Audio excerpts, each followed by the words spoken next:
Hey friends, it's yet another poetry Thursday, because you can't have poetry without alliteration. Today we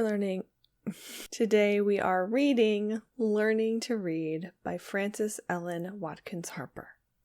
Very soon the Yankee teachers came down and set up school. But oh, how the Rebs did hate it. It was again their rule. Our masters always tried to hide book learning from our eyes. Knowledge didn't agree with slavery. 'Twould make us all too wise. But some of us would try to steal a little from the book and put the words together and learn by hook or crook. I remember Uncle Caldwell, who took pot liquor fat and greased the pages of his book and hid it in his hat. And had his master ever seen the leaves upon his head, he'd have thought them greasy papers, but nothing to be read. And there was Mr. Turner's Ben, who heard the children spell, and picked the words right up by heart, and learned to read 'em well. Well, the northern folks kept sending the Yankee teachers down, and they stood right up and helped us, though Rebs did sneer and frown.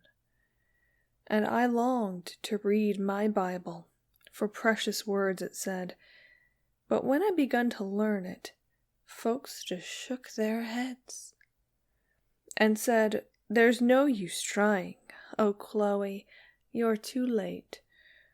But as I was rising 60, I had no time to wait. So I got a pair of glasses, and straight to work I went, and never stopped till I could read the hymns and Testament. Then I got a little cabin, a place to call my own, and I felt independent as the queen upon her throne. The end. So Frances Ellen Watkins Harper is another one of those figures who had just an amazing, interesting life. And I will, as always, I link all my source material and link to the author's bio in the actual book down in the video description box.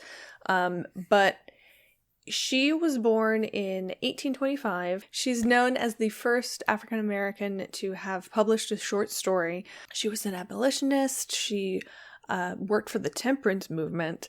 She was a suffragette. So a lot of her writing fit those themes and kind of went to further those goals. Learning to Read in particular emphasizes the fact that people who were enslaved also wanted to read. She used this proxy of this character called Aunt Chloe, who just wanted to learn to read the Bible and be religious, and that's actually a theme that we saw in some of Phyllis Wheatley's poetry, which we have read on the channel before. I'll link one of her poems up there. If you enslave people and also give them religion, they're going to want to practice the religion alongside you. And this religion preaches that everyone is equal in the eyes of God. So, and obviously the Yankees are the Union Army and the people in the North, and the Rebs are the rebels, the Confederate Army in the South in the American Civil War.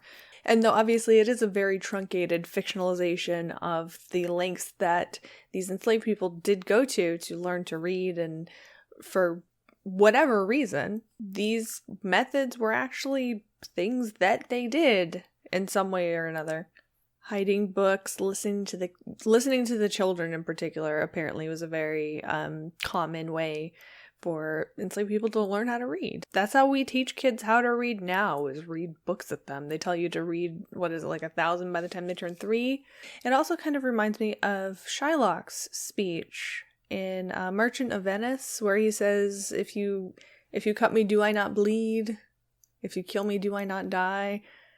If you teach me how to read, will I not just want to go hang out in my own little cabin that's all my own and feel fulfilled by that? So I hope you enjoyed the poem and the analysis, and if you did, you might want to go ahead and hit the subscribe button so that you never miss a Thursday.